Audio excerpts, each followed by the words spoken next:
YouTube artist Kelsey Rodriguez has a Discord server, and one of the channels is Get Feedback. In there, user Kenry posted this photo of two hands with the fingers intertwined and asked, how do people break this down into shapes that are understandable? And I thought this would be a perfect opportunity to show how the 5 basic drawing skills can be used to tackle this and any other complex object. Once you learn the skills, there isn't anything you can't draw. And those 5 skills are observing edges, negative spaces, angles and proportions, shapes of shadows, and gestalt.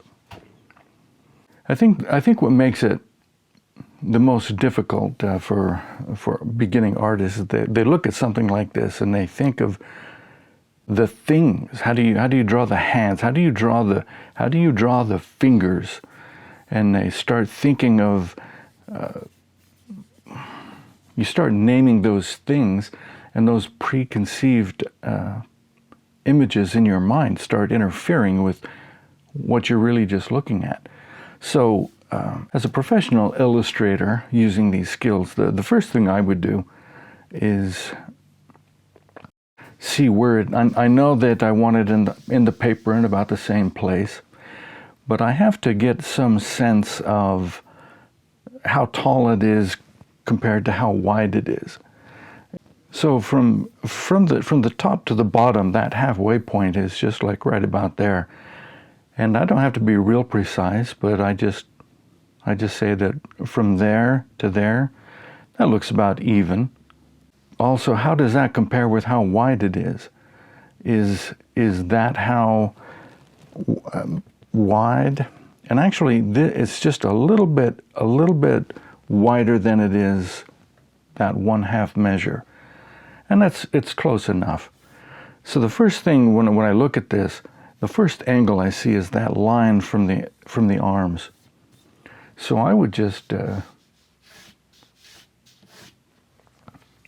throw that in there, and I know that 1/2 point of all of this that we were looking at is just a little bit below that. So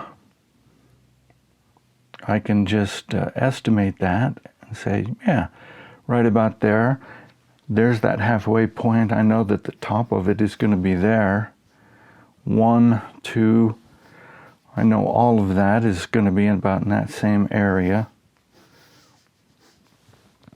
And that half of the distance we talked about, if I just and then make it a little bit wider, I know that the width of the whole thing is going to fit within this little area. And now all I have to do is start looking at some of these angles, the angles and proportions. These main angles, the first thing that strikes me would be this line right here, and something like that. And I can see this angle right here, and just loosely block in some of these things. This shape right here is something like that. And then I've got a couple angles going on here. There's this one to the outside, which is parallel to this. But I'm going to focus on this one because I can kind of connect the dots that go here to fingertips, you know. I'm looking for that. And that's going to be,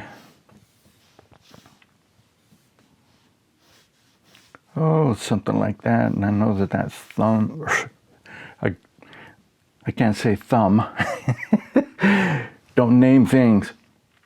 So I know that that angle is going to match this angle generally. And now I can see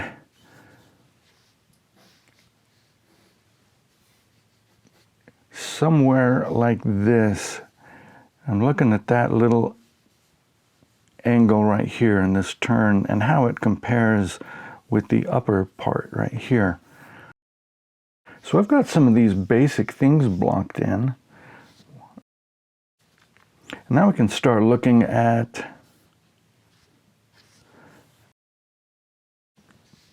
some of these other angles. I've sketched this in pretty loose, but there's also, this is like a straight line that goes here.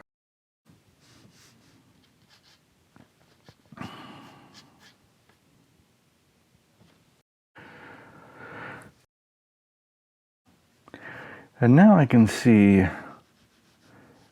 generally that curve in this shape and how close it is. This line, it's not straight across, but hey, you know, it's not too far away from. So it's going to come a little below. It's going to come over, and start imagining where the halfway point of all of this is. Notice that lowest point, it's not exactly in the center. It's off to one side just a little bit. And that center is right about in here. And that's the highest point of that little curve. So that would put it right about in this area. And I can just lightly sketch that in. Then this comes down a little. And as this curves up, it lines up with this. Some of these edges are hard to see. And it's called a lost edge. And it helps the believability in your drawing. If you know it's where it's at.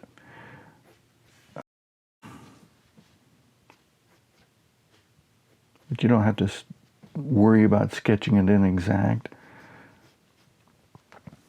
So now I need to start thinking, because I knew that these two parallel edges, I was estimating them here, but that would mean I've got this too far over. So let's just back that up a little bit. And if now we just start looking at the shape of curves. Generally, this is like that, this curve, there's that.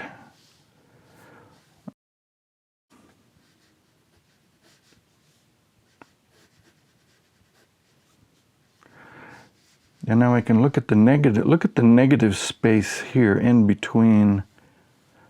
Don't look at the objects, but look at what's in between the objects. And that curve right there creates this negative space. And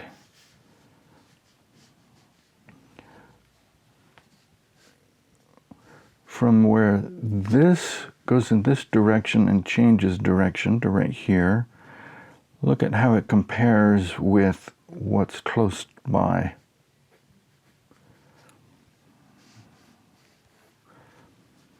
And now we've got a curve around here. And then it changes to this curve. And this just kind of goes in and gets lost.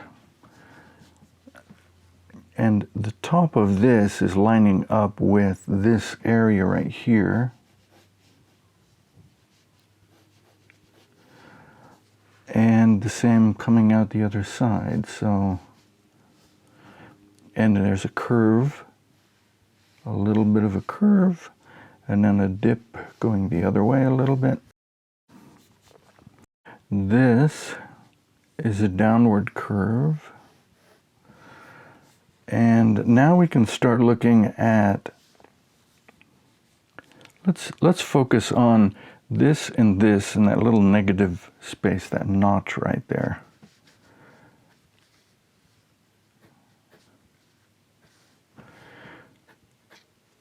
And now we can start looking at isolating these general curves. And let's take a look. Let's look at the extremity points. This, and this. I know I've got one extreme point. I'm looking at the negative space right in here, and I can see that curved point, and it moves up and it goes over this way, and that helps me isolate this little shape and where that join is.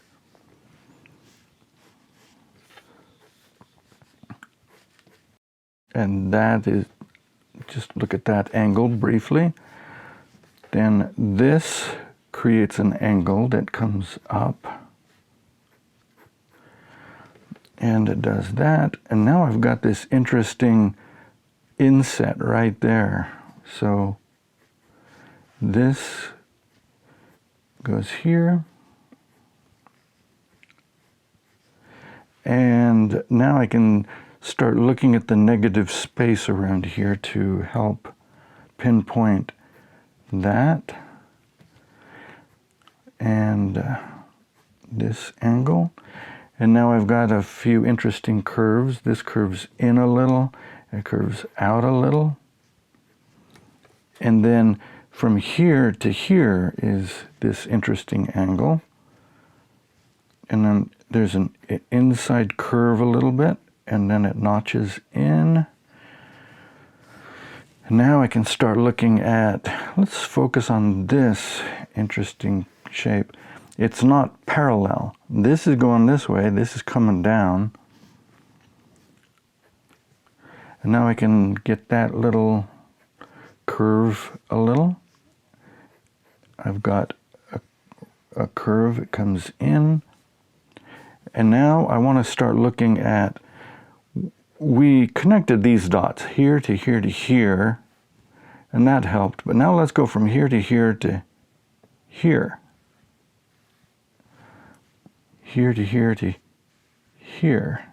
I know that that puts it right about, helps me visualize that curve right there.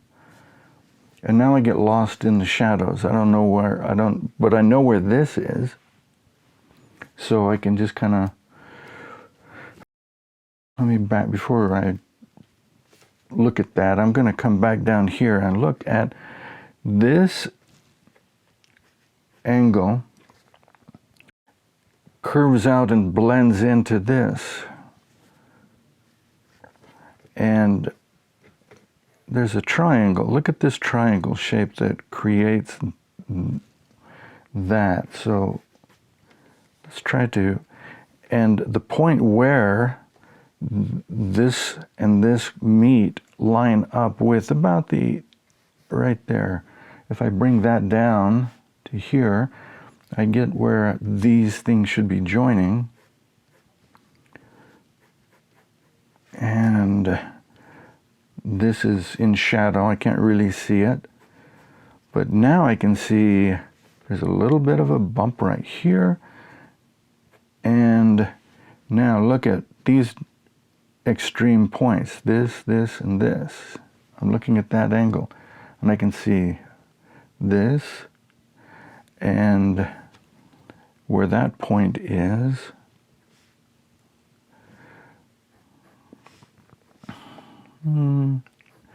It wants to be over this way just a smidge.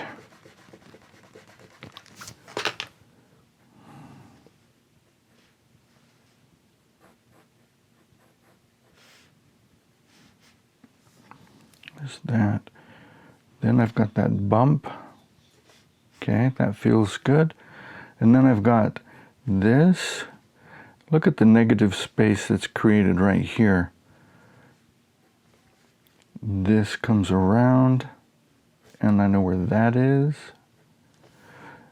I've got some kind of a line here, and then it makes a cut in there, and then I've got this and something, And this is in shadows that I can't really see. And the line of that shadow is cutting like this. The line of this shadow is doing this and creating an interesting shape here. Look at that little curve there. And all this is in shadow.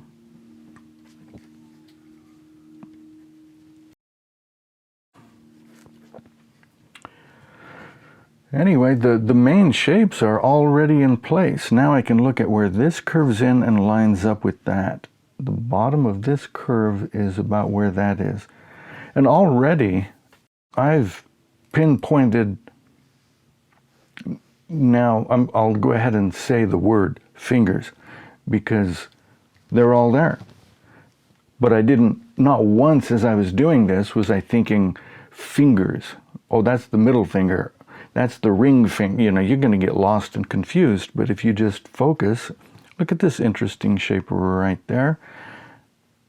That's the edge of the shadow. And now this will throw you. When you try to draw these things, don't name them. Instead, look at the shape around those things. So I know that there's this little curve here, and I can see this shape. It doesn't have a name. And what about where this lines up with this? I can see this, that's lining up. And now I can see this downward curve right here. And then I can see it gets lost. We have another lost edge right here. And same thing, let's worry about this one now. I've got, look at this negative shape right here. And look at this negative shape right here. And then look at where it lines up with this. And then look at the negative shape over here. If you just worry about those little negative shapes, and now you've got that, you can see what the shape of that curve is. These will start to come together more realistically. And I'm not going to take this into a finished drawing, but you can see how it's blocked in. And with just some of those key shapes, key shadow areas, this will jump, it'll come to life. And that, and it's just this loose shape here. This is all kind of lost in a mid-tone shadow, as is this. There's a little notch there. This gets lost. And right in here, this gets lost. And then that shape right there,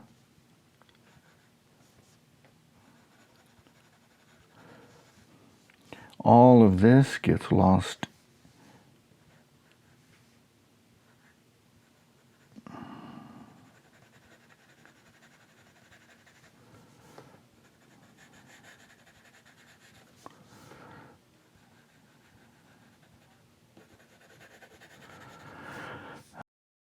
This is darker around this edge.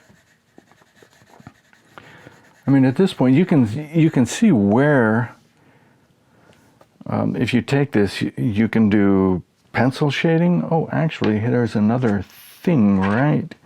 Look at this thing. That's about the only other one that's visible. And look at where that little notch lines up. I saw that little notch. This comes up. Look at the negative space around it. Now I can start concentrating on the shape of this curve a little more. Anyway, that's it in a nutshell. You could go in with pen and ink and focus on the edges of things. You can take a blending stump and soften the shadows. But now that the main things are in place, it's going to be very realistic. So I hope you can see how by not thinking of the things, you just start focusing on angles and shapes of spaces, the negative spaces and the things around them. You'll see that you can use all of these 5 skills to draw anything that you see. So I hope that was helpful.